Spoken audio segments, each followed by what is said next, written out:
Hey everyone, my name is Yumble, and today I'm here to talk to you about roads in City Skylines. So this conversation isn't limited to roads, but it's really about the network system in Skylines. Roads are networks, paths are networks, fences are networks, train tracks and tram tracks and metro tracks. These things are all networks, and I want to go over how to build networks effectively, how to get as much flexibility as you can out of the network system in City Skylines, and ultimately how to make things look and work nice in your cities. When you initially start up Skylines, you're going to be presented with this open-ended interchange of some sort.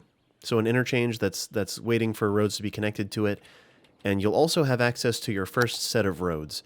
I'm playing with all the roads unlocked right now, just to illustrate the points in this video, but you will probably have to unlock them one by one. And that's okay. That's okay. These concepts can be applied the whole time, though. When you first select a road, it's going to automatically select the straight road tool, which is great. Straight road there. The curved road tool works similar to the straight road tool in that you pick the angle that the road's going to be drawn at, but it has this secondary function where, let's say you connect to the end of a road. This dotted line that we're making is the initial trajectory of the road. So one click there to define the trajectory, and then one more click to actually build the road on a curve. So you can see there I'm doing 10 units by 10 units. And, you know, this is a great way to make roundabouts as well. So the curved road tool, you define the trajectory and the length, and then you curve at that trajectory and that length. So by trajectory, there's probably a better word, but the angle that you're coming off here. If I come off at a different angle, it makes a different curve, of course. So that's great. The freeform road tool, it took me longer to understand what the freeform road tool is for. And think of it as when you're using the curved road tool, you're defining the length of the curve, and that's not changing. So this first step that you do, you click, and the length, this 10 units here, is unchanging. And then this horizontal length is malleable. If you do the freeform road tool, it actually does both. So all you select when you're doing a freeform road tool, all you're doing is picking the initial trajectory, and the rest is a choose your own adventure. It'll get longer and shorter, and it doesn't really snap to anything, if you know what I mean. Like it's fully freeform until you get close to a node, and then you'll see that the road guidelines take over. I'll show you what that's all about in just a second. Now this exclamation point button is to upgrade the road. So let's say we want some nice tree roads here. We can do that. Let's say we want an industrial road for our weird curvy thing there. You can just hold down the button and move your mouse or cursor over the whole thing, and it'll upgrade the road to whatever type you want. So you remember how I mentioned road guidelines and snapping? If you want to build a road that's parallel to another road, let's say we've got this nice, somewhat straight section of highway here. What if I wanted to build a commercial area or what have you alongside it? I would look at this. So this line appeared here just now. I didn't have to do anything. This is called a node, and it's where a road connects to itself or any other road. I would not recommend doing that on your highway, but the point is you can go perpendicular off of a node very easily. Another benefit is that you can build alongside. If I wanted to go parallel right next to this road, I would just start at the road guideline, and it would give me that perpendicular angle. So right off the bat, I'm perfectly angled along the highway, you know, perfectly parallel. Did I say perpendicular? It helps you go perpendicular too, you know, road guidelines, and you can go at whatever angle you need to, but parallel and perpendicular are definitely the easiest.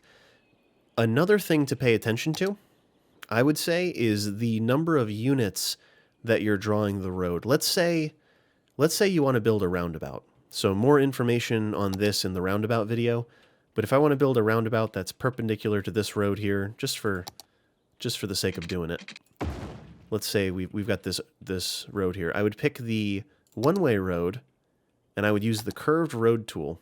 Freeform road tool, you'll end up with, who knows what you'll end up with. Like I can kind of eyeball it, but that's not a very good roundabout in my opinion.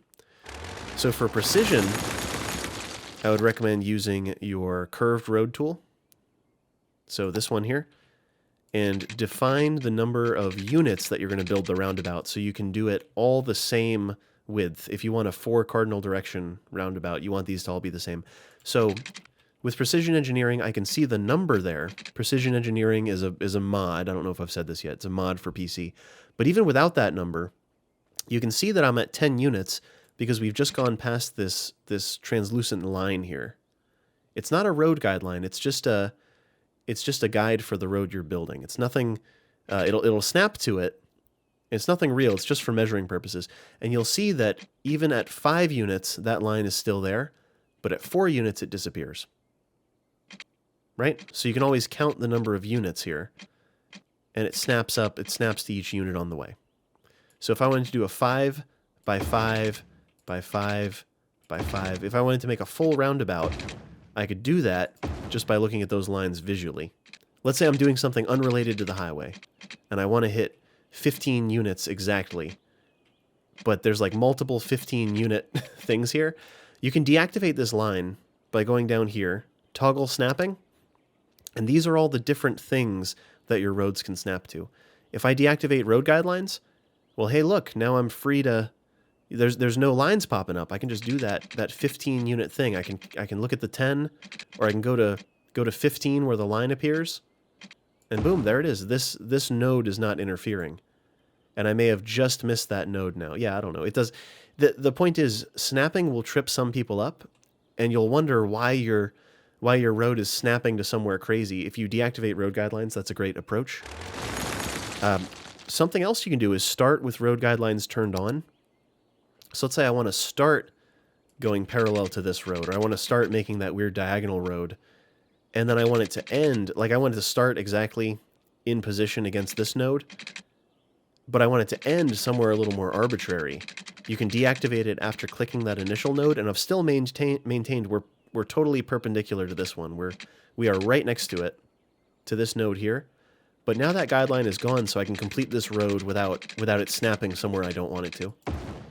Like I said, these are the kinds of things I wish I was told when I first got the game. I had to kind of dig to learn some of this stuff. So you can also snap to the grid meaning the zoning grid that appears on roads. If you deactivate the snap to grid, you'll notice it doesn't snap to the grid anymore. The grid is actually great for paths. I love using the grid for paths. It's the exact size of the grid, and you can, instead of snapping to the intersection of the grid, it actually snaps inside the grid. And paths are networks too, just like roads. So all the same rules apply. All the same snapping rules and grid rules and you know, measuring rules. Boom, like look at that. All the same concepts can be applied to paths and fences and train tracks and roads. And there is actually a network limit in the game, which I've never actually hit it. I don't know what the limit is, but eventually it'll say, hey, you don't have enough juice to build any more roads, essentially. Road length. So if you don't want the road to snap to the length, meaning, you know how I said it's such a benefit that we can see that this is 5 units and this is 10 units and this is 15 and 20. Let's say you just want to freeform this situation. You can turn off that snapping, and you'll see nothing. You'll be flying blind in a vanilla game, which is totally fine. That's totally great. If you just want to freehand an entire city, this is a good way to do it.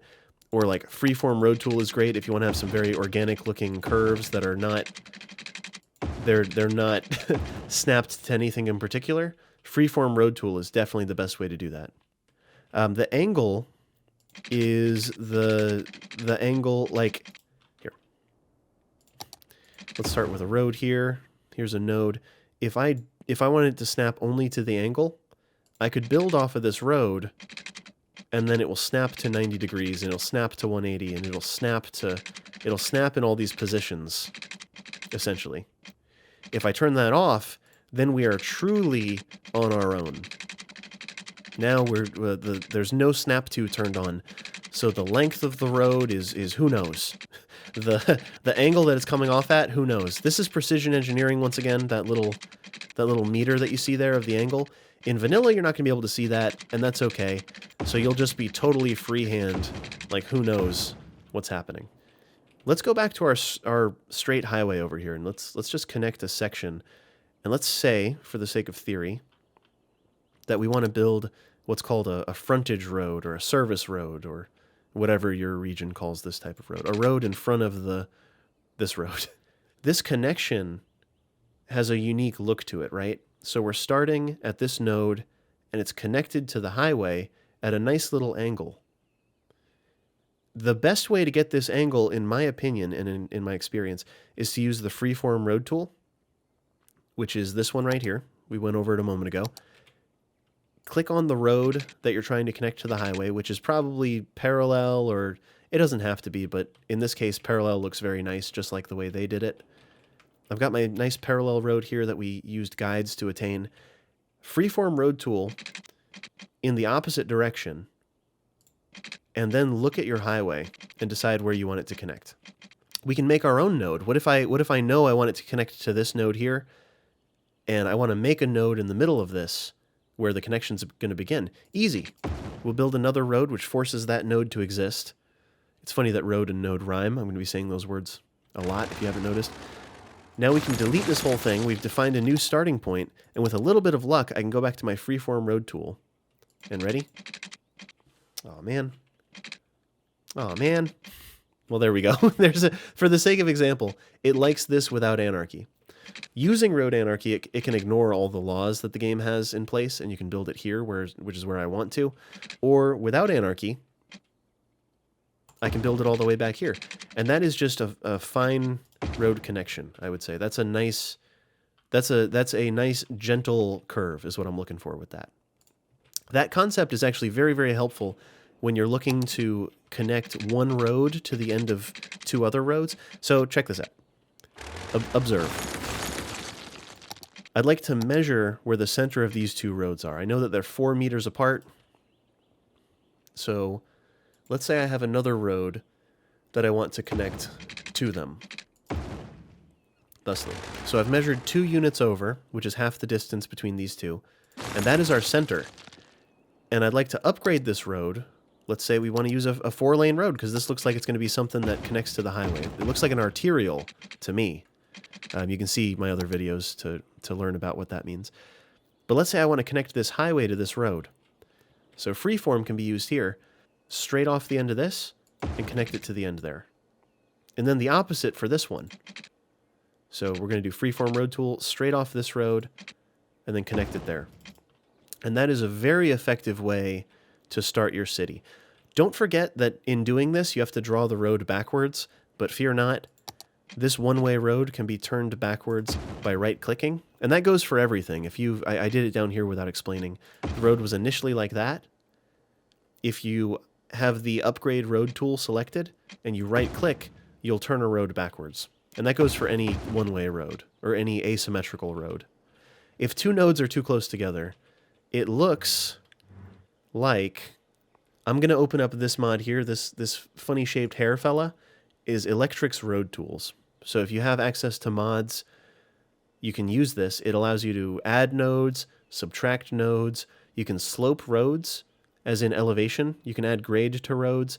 I won't be able to do all the ins and outs of this one here, but if I... Oh, looks like I just added a node on accident even. That's how good it is. See, I just added this. Oh, look at that. That's just a terrible little situation there. I think I added this one, so I'm going to subtract it, and that's beautiful. But what if you add a node right next to this exit, or even a series of nodes? Oops. Just as easily as we added a bunch of nodes, you can subtract those nodes all the same with Electric's Road Tools, and see, look, the slowdown is beginning, all this awkwardness, because there's a bunch of nodes stacked on top of each other. I think it's bad for the simulation, too, honestly. I don't think the game loves it when you do this. And we'll fix that back to how it was. Another advanced idea, in my opinion, another more advanced idea is, let's say we want to make a curve, but we don't want to do it using our curved road tool. We want to use Move It, which is another very important mod, I would say. Move It is fundamental to the game. So let's say I know that I want to do a 10 by 10 curve, and I've got these two roads that are already drawn out. You know, they're already... We've done this, and there's no reason for them to take this 90-degree corner. You can actually open Move It, And without changing anything in the mod, go right to that corner, hold Alt, and drag the node in, and it'll automatically preserve the initial angles. It'll automatically preserve this initial trajectory, and it'll curve it perfectly. If you don't hold Alt, let's say we do that without holding Alt, it just kind of freeform. We're just freehanding, doing whatever the road wants. But if you hold Alt, boom, snapping. Turn on snapping and move it to get some pretty cool results. It gets a bit more advanced than that even with Electric's road tools and Move It, but you can manipulate roads and pathways and networks in general really effectively with the tools that are built into the game vanilla. So yeah, I recommend if you're new to the game, play vanilla for a little while, and if you have a PC, you can start getting these mods, get things like Move It and Precision Engineering and Electric's road tools for some really cool options and some really good flexibility in the game. Guys, thanks a lot for listening. Thanks a lot for letting me talk through this. Thanks for being at my TED Talk. Hopefully this helps. This is the kind of video that I wish I had when I started, and it took a little while for me to find it. But roads are very important in the game, so make sure you do a great job of creating them and drawing them and getting them right. Let me know if you have questions in the comments. Let me know if there's other things you want to see, other videos, things like that. And I also stream on Twitch at least 2 days a week, sometimes more. But come see me on Twitch at twitch.tv/YumbleTV. Guys, thanks for being here, and I'll see you in the next video.